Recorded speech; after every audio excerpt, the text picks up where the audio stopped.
It's official. We have a massive New York Knicks update to go over that is going to have a huge impact on the team if history is telling. And on top of this, we also have an update on Karl-Anthony Towns, who missed his last game with the Knicks due to an injury. There's a lot to go over on the Knicks right now ahead of the NBA Cup, really getting into the thick of it. And guys, we are going to break all of that down, discuss the impact that's going to have for this, and also how everything is going to be impacted over the next couple of weeks as well. There's a lot to talk about right now as the Knicks are battling through some adversity right now, guys. And right before we get into it, if you're part of that 56% that's not subscribed to Knicks Digest, make sure to subscribe so you don't miss a single New York Knicks update, because we got videos every day discussing everything surrounding the Knicks all the time. If you want to know everything about the Knicks, this is the only place to be. But let's jump into the video, guys, because there is a lot to go over right now. Look, Mike Brown's got his work cut out for him because the Knicks, they have been dealing with an injury to Karl-Anthony Towns, and it makes their big man situation a lot thinner and a lot weirder because instead of having a guy who could be a stretch big, they just don't. They have Mitchell Robinson and Ariel Hukporti out there. They're not going to space the floor whatsoever, while Karl-Anthony Towns is the best shooting big man in NBA history. With all that in mind, it's not the only injury the Knicks have. On top of Landry Shamet, we have now also seen Deuce McBride go down with an injury that definitely concerned fans about his ankle. And there was a lot of fear surrounding it because how important Deuce has been for the Knicks over the last 3 seasons. And guys, the update was revealed by Stephen Bondy that Miles McBride is undergoing an MRI today on his ankle. According to Mike Brown, he left the practice facility in a walking boot. So fans are very nervous. Deuce averaged 11.6 points, or is averaging 11.6 points per game, 2.6 rebounds, and 2.5 assists per game this season. He's shooting 44% from 3 and 44% from the field as well. Deuce has been absolutely excellent and one of the best players in the Knicks, while being a guy who started a good amount of games, come off the bench, and no matter where he's playing, he has been absolutely awesome for this team. He's one of the most important players on the Knicks and is certainly one of the core players on this team. Whenever a core player goes down, it is really worrisome. Deuce McBride is someone who Mike Brown clearly loves. Brown gave Deuce a million different chances to start, and Deuce did capitalize on a lot of them. However, he did move back to the bench once OG Anunoby was able to come back from injury, and they kept Josh Hart in the starting lineup because Josh Hart has been playing way too well to take him anywhere out of the starting lineup or away from the starting lineup, considering as a starter, Josh Hart does look like he is putting up all-star numbers. Because of that, the Knicks now have, or they're back to their old starting lineup if everybody's healthy, of Jalen Brunson, Josh Hart, Mikal Bridges, OG Anunoby, and Karl-Anthony Towns. Obviously, with Towns being out, Mitchell Robinson stepped in instead. The Knicks didn't adjust the lineup for more shooting and kept Deuce coming off the bench. And guys, Deuce has just been excellent. I mean, we've seen the rotation switch around a lot, and since that is next to impossible to read, we're going to look at it right here. Because since mid-November, 11-19, against the Dallas Mavericks, the first game the Knicks won on the road, we have seen the starting lineup switch around. We've seen Landry Shamet be in the starting lineup until ultimately getting injured against the Orlando Magic and coming out. We then saw the Knicks go with Jalen Brunson, who was also dealing with an injury for a while, and Deuce McBride came in. Jalen Brunson kind of bounced around a little bit, and then Brunson and McBride really got things going as well, and things started to work very, very well for the Knicks because Brunson, we know that he works really well both on and off the ball, but when Deuce is there along with Mikal Bridges, considering how much they handle the ball, and also Josh Hart, it meant JB got to be off the ball a little bit more, which is always helpful, especially when you just want to consider Brunson's usage and everything. But the Brunson...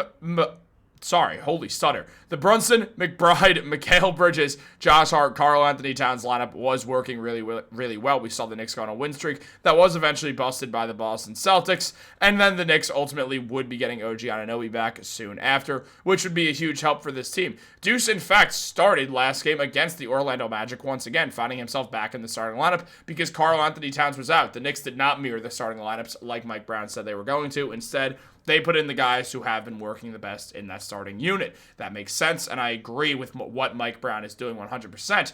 I liked having Deuce in the starting lineup. I think he fits really well there. I see Deuce as kind of like an Avery Bradley type of player, where he is more of an undersized two-guard, but very, very, very good at shooting and on-ball point of attack defense and team defense, which makes him such a valuable player in the NBA, especially today. With that in mind, there is a lot to think about with Deuce, because, I mean, His last 5 games, the man's been on a heater. 13 points per game, 3 rebounds, 2.5 assists. He has been absolutely excellent. In that span, he is shooting 48% from 3 and 45% from the field. Deuce has been absolutely electric with the Knicks. It started against the Toronto Raptors, and it just kept going and going as Deuce continued to show how elite he is. With that all coming together in a game where he hit 7 threes off the bench for the Knicks in just 22 minutes of action. He was outright phenomenal, and Deuce is on a heater right now. So to see him go down with an injury really sucks. Jalen Brunson has talked about the way that Deuce McBride is playing, saying that he's been playing phenomenal. He's been remarkable this year. They say he had, or the way he's been shooting, sorry, I can't read apparently.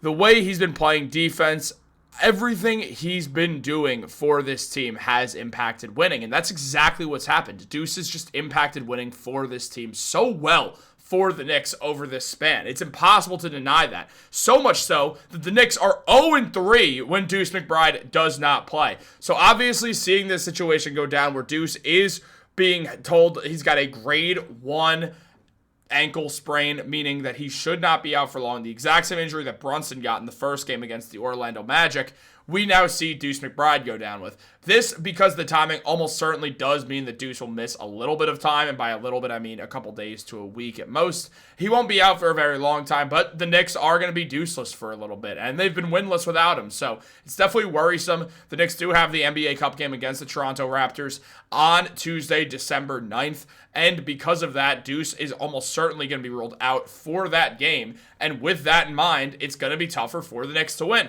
The last time the Knicks played the Raptors, it was a game that for a while was a blowout, but it was a blowout because Deuce kept hitting a million threes. Once he came out, the game ended up going to just a 6-point deficit for the Raptors before the Knicks ultimately did pull away again, but it was a close enough game where if without for Deuce, it's an easy game to see the Knicks losing.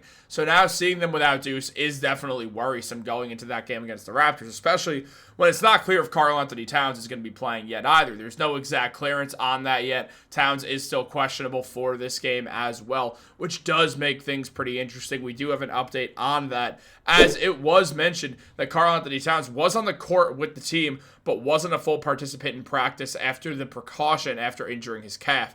That's all according to Christian Winfield. And Towns has started to get it together more and more as the season has went on. His shooting is now up to 35% from 3, which is an improvement, while he's putting up 22.5 points per game, 12 rebounds, and 3 assists, doing Karl-Anthony Towns things and getting more and more comfortable. Watching him go down with an injury, this has been an unfortunate time and unfortunate timing for the Knicks big man to go down, but at the same time, it does make you wonder how the Knicks are going to fare against the Toronto Raptors with or without Towns. Now, Towns has struggled to get things going this year, but again, he has started to get more on track. The Knicks did play their first game without Karl-Anthony Towns against the Orlando Magic, a game the Knicks would win, and I mean, the team as a whole looked good. Jalen Brunson couldn't hit his threes, but still was able to play really well. OG Anunoby looked like an all-star, which has been most of this season when he's been on the court. Mitchell Robinson did what he does. Josh Hart did what he does. And then Mikal Bridges did ultimately struggle, but Mikal's allowed to struggle once in a while, so I'm not too concerned about that. He's been great this year.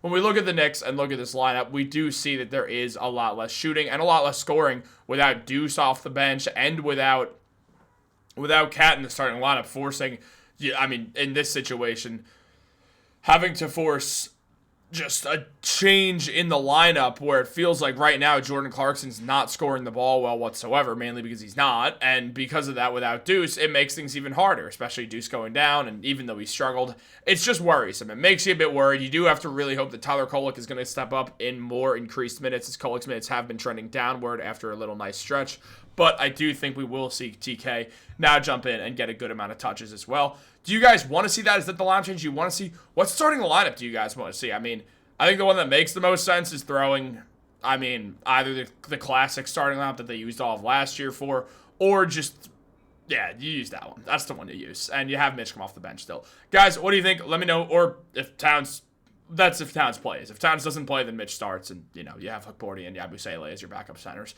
Guys, let me know what you think in the comments down below. Sorry if this video did seem a little bit off track. I am sick right now, and it is definitely throwing my equilibrium off a little bit, which I feel like this wasn't my greatest video of all time, but I hope you enjoyed it anyway. Like this video, subscribe, turn on post notifications. Have a great day. Go Knicks.